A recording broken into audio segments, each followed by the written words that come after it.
पश्चिम बंगाल में विधानसभा चुनाव भी बिहार के बाद ही होने वाले हैं। बिहार चुनाव के करीब 6 महीने बाद वक्त अब साल भर से भी कम ही बचा है। एसआईआर यानी विशेष गहन पुनरीक्षण के मामले में भी बिहार के बाद बंगाल की ही बारी है।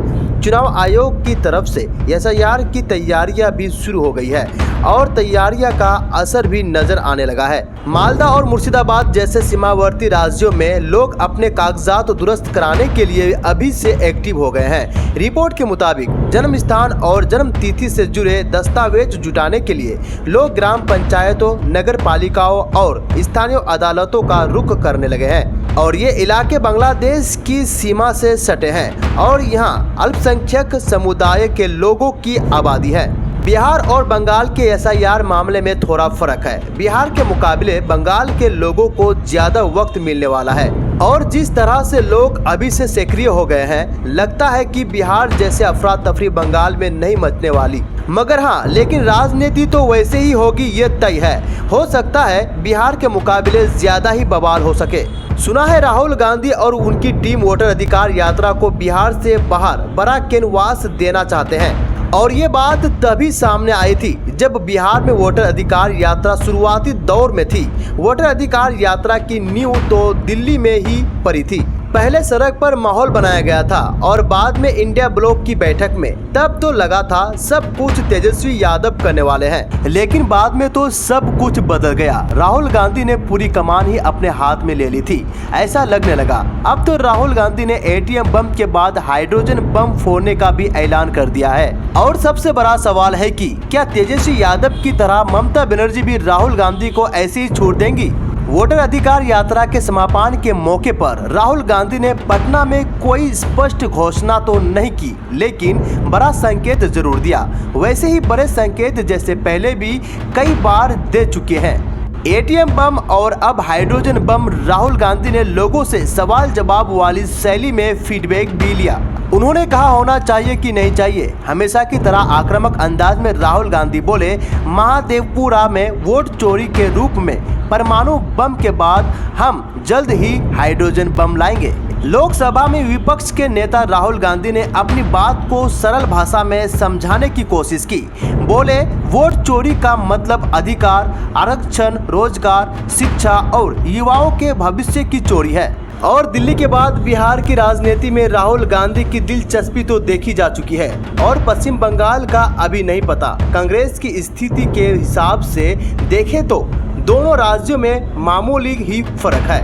बिहार में स्थिति कुछ बेहतर है, लेकिन बिहार में जहां कांग्रेस के 19 विधायक है, वहां बंगाल में तो खाता जीरो बैलेंस है। पश्चिम बंगाल के साथ ही केरल और तमिलनाडु में भी विधानसभा के चुनाव 2026 में ही होने वाले हैं, जहां राहुल गांधी की खास दिलचस्पी देखी गई है। तमिलनाडु का मामला तो करीब करीब बिहार जैसा ही है। मुख्यमंत्री एमके स्टालिन विपक्षी खेमे के देश के एकमात्र नेता है जो राहुल गांधी को सबसे ज्यादा महत्व देते हैं। वो तो तेजस्वी यादव के पहले से ही राहुल गांधी के देश के प्रधानमंत्री बनने के समर्थक रहे हैं। बिहार की वोटर यात्रा में भी एमके स्टालिन के शामिल होने की बड़ी वजह राहुल गांधी ही रहेंगी। वैसे तो तेजस्वी यादव भी एमके स्टालिन के मुलावे पर तमिलनाडु जा चुके हैं। केरल में तो कांग्रेस को किसी की परवाह करने की जरूरत ही नहीं है। वहां अगर राहुल गांधी को कोई दिक्कत है तो वो सिर्फ शशि थरूर से हो सकती है। तमिलनाडु में भी मामला बिहार जैसा हो सकता है, लेकिन पश्चिम बंगाल में बिहार जैसी वोटर अधिकार यात्रा की संभावना को भी बिहार से जुड़कर ही समझना होगा। विशेष रूप से बिहार वोटर यात्रा को लेकर ममता बनर्जी के रुख से हिसाब से होगा।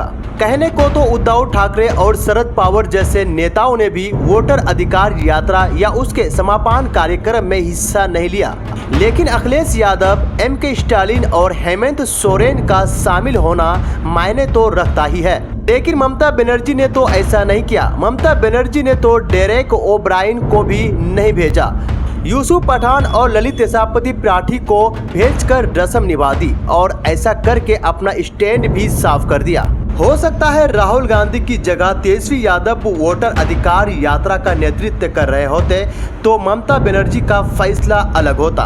कम से कम किसी बड़े नेता को तो भेजते ही, अगर खुद जाना ठीक नहीं लगता तो भी।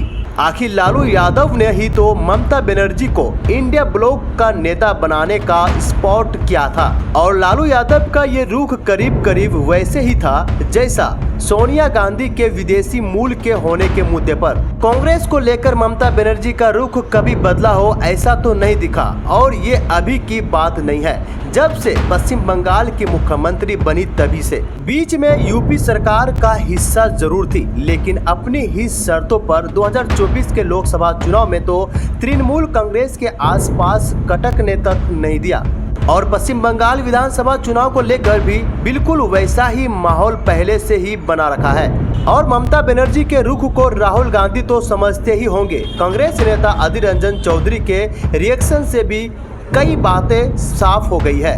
अधीर रंजन चौधरी का कहना है कि हिंदू मुसलमान दलित सभी के पास वोट देने का अधिकार है और राहुल गांधी सभी के वोटिंग के अधिकार की रक्षा के लिए लड़ाई लड़ रहे हैं, जब मोदी उस लड़ाई को रोकने की कोशिश कर रहे हैं। जब देश के तमाम विपक्षी नेता एक होकर ये लड़ाई लड़ रहे हैं, तब बंगाल की मुख्यमंत्री वहां नहीं जाना चाहती, क्योंकि वहां जाकर राहुल गांधी के सामने उनका प्रभाव फीका पड़ जाएगा।